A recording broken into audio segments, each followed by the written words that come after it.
Olá, seja muito bem-vindo a mais um vídeo aqui no canal. No vídeo de hoje eu gostaria de falar um pouquinho sobre minimalismo e livros, e especificamente sobre a minha relação com o minimalismo e com os livros. Meu nome é Juliana, se você não me conhece.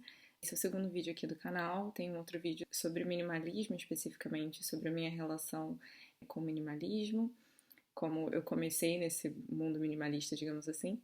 E vamos então ao vídeo de hoje. Primeiramente, eu acho que é importante a gente ter uma ideia de por que é relevante aplicar o minimalismo aos livros também. Eu sou formada em letras, tenho especialização e mestrado em literatura, então eu tenho bastante livro. Eu gosto muito de ler desde muito pequena. Eu sempre comprei livros muito baratos também. E então, quando eu comecei esse processo de destralhamento na parte dos livros, né, eu tinha muitos livros acumulados, muitos mesmo, assim, muitos livros acumulados, é, muitos livros que eu já tinha lido e que eu sabia que eu não ia ler de novo, muitos livros que eu sabia que eu nunca ia ler, e eles estavam simplesmente parados na minha estante e pegando poeira. Então, qual é a importância da gente colocar os livros aí para circular de alguma forma? A primeira delas é que vai ser mais espaço para você, você vai ter mais espaço na sua estante, e esse espaço que um livro que você não vai reler está ocupando, poderia ser ocupado por um livro que você vai ler, que você gosta e que você, enfim, que vai agregar mais valor na sua vida. A outra questão é que, de fato, é mais fácil você arrumar as coisas quando você tem menos coisas, é mais fácil as coisas ficarem arrumadas, é mais fácil você limpar as coisas quando você tem menos. E por último, e eu acho que mais importante, é que você. Aquele livro que não foi importante para você, ele pode ser importante para outra pessoa. Então, um livro que eu odiei pode ser o livro da vida de outra pessoa, e vice-versa. Então, você pode fazer com que esse livro tenha um propósito na vida de alguém que não teve na sua, o que faz muito mais sentido, né? E outra coisa também é que você pode vender esse livro que está parado na sua estante, você pode vender, você pode trocar por outro livro. Então, esse livro, ou você pode até mesmo doar para algum sebo solidário, para alguma biblioteca. Então, esse livro certamente vai ter um propósito muito mais bem utilizado, digamos assim. Agora que a gente já conversou sobre os motivos pelos quais faz sentido adotar um estilo mais minimalista nos livros, eu vou contar um pouquinho sobre como foi o meu processo. E eu tenho que dizer que, tipo, eu acho que a coisa mais difícil para mim foi, né, quando eu comecei esse processo, e é até hoje, dar ou me livrar ou parar de comprar livros. É, sem dúvida nenhuma, a parte mais difícil para mim. E foi inclusive um dos motivos pelos quais eu deixei essa parte meio que por último, assim, e fui fazendo aos poucos também. Então vamos lá falar um pouquinho sobre como foi esse processo de destralhamento para mim. Primeiramente, eu separei os livros entre livros que eu já tinha lido e livros que eu não tinha lido.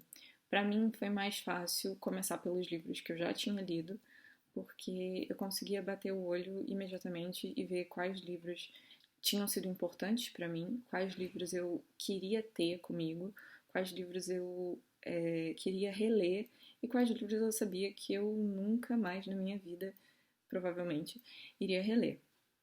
Então, para dar um exemplo muito simples assim, eu tinha mais ou menos uns 25 livros da Agatha Christie que eu já tinha lido e, assim, as edições não eram nada especiais, eram edições assim meio paperback de banca de jornal.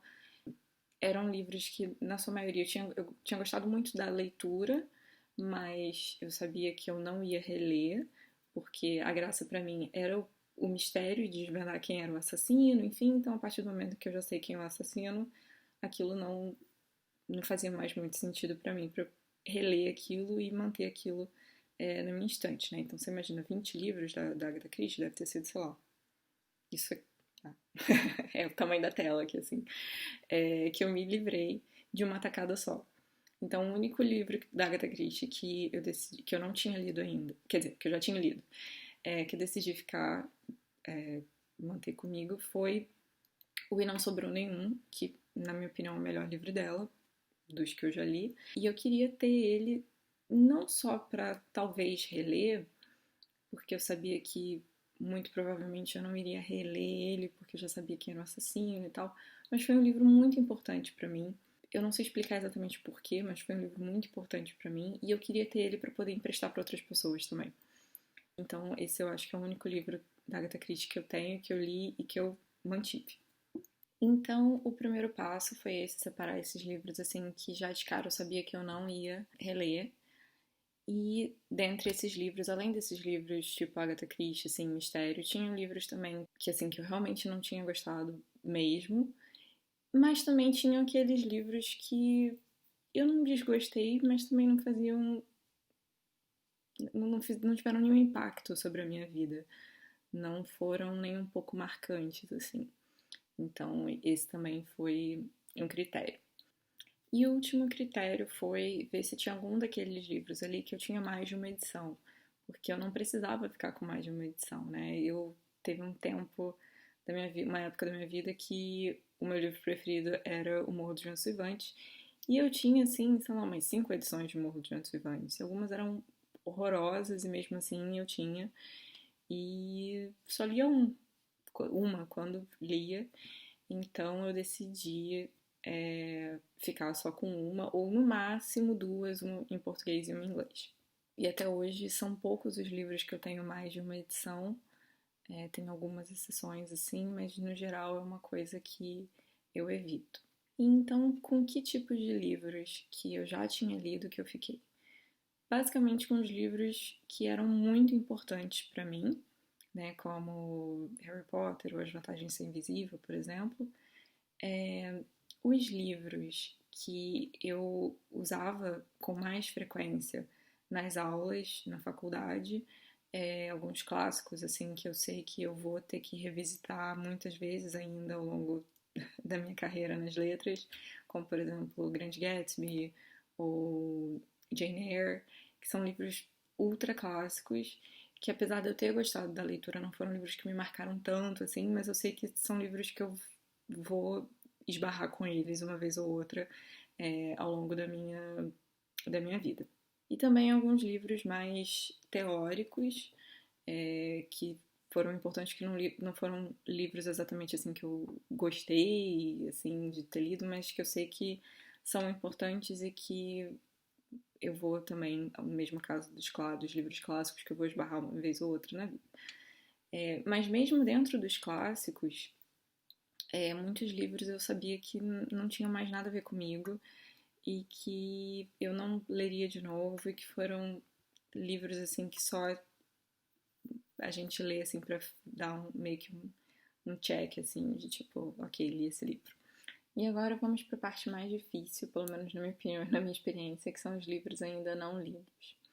Eu acho que você vai precisar de um pouquinho de autoconhecimento nessa parte, para saber qual tipo de livro e quais daqueles livros que você tem ali que você realmente quer ler, quais livros que você realmente acha que podem fazer alguma diferença na sua vida, e quais livros que estão ali porque, sei lá, porque você sente que você tem que ler, ou porque alguém te deu, ou porque, sei lá, você comprou porque estava na promoção. Quantos livros eu comprei assim só porque estava na promoção e nunca li? Então, todas aquelas regrinhas de minimalismo que a gente ouve para roupas e outras coisas assim, podem ser aplicadas aqui para os livros também. Ou, por exemplo, também, se é um livro de uma saga, você leu o primeiro livro e não gostou tanto, ou você leu e você tem todos os livros, ou se você tem um livro que você gostou muito, você leu o primeiro livro e gostou muito na época, e aí se passou muito tempo e você acha que já não tem mais nada a ver com você, não insiste, você não precisa terminar a saga se você não quiser. Conheço muita gente que faz isso, que tipo, começa e vai até o final e perde tempo. Você não precisa fazer isso. Tudo bem você abandonar um livro, tudo bem você abandonar uma saga. E enquanto você estiver observando os seus livros não lidos, pensa também na quantidade de livros não lidos que você tem e tente ser o mais objetivo possível. Eu tenho muitos livros não lidos, tipo, muitos mesmo. E a minha média de leitura não é tão rápida assim, eu não leio tão rápido, eu não sou tão veloz na leitura assim. Então, eu sei que eu preciso diminuir a quantidade de livros que eu tenho, porque eu sei que eu sou, assim, eu não tenho como dar conta da quantidade de livros que eu tenho não lidos, sabe? Então, todas essas dicas aqui que eu tô dando é pra vocês e também é pra mim, para eu tentar também diminuir a quantidade de livros que eu tenho. Então é isso. Sejam objetivos na hora do destralhamento. Não fiquem com medo de dar os livros ou de se desfazer. Não fiquem com pena, tá? Pena é o livro parado na estante por anos e anos e anos e ninguém lendo ele, ninguém aproveitando o que está escrito ali. Eu já falei, vocês podem dar o livro para bibliotecas, para sebos solidários. Eu vou deixar aqui na descrição o link para o perfil de um sebo solidário maravilhoso no Rio de Janeiro, em Botafogo, chamado Sebo Solidário CELP. Eles são absolutamente incríveis, eles aceitam doações de livros. Vocês podem também vender os livros no Enjoei, no Mercado Livre, no Facebook, nas redes sociais com os amigos. Vocês podem trocar no Scooby também. Eu já troquei mais de 100 livros no Scooby, então, assim, eu realmente recomendo bastante. E é isso, fazer os livros circularem. Os livros não são só para enfeitar a estante, são sim para enfeitar a estante, mas são muito mais do que isso. Não são meramente objetos de decoração. Então é isso, foquem nos livros que vocês realmente querem ler. Foquem nos livros que vocês realmente gostaram muito de ter lido e todo o resto que não faz mais sentido, que não agrega mais nada, let it go, ok? Muito obrigada por você ter assistido esse vídeo até aqui. Um beijo e até a próxima.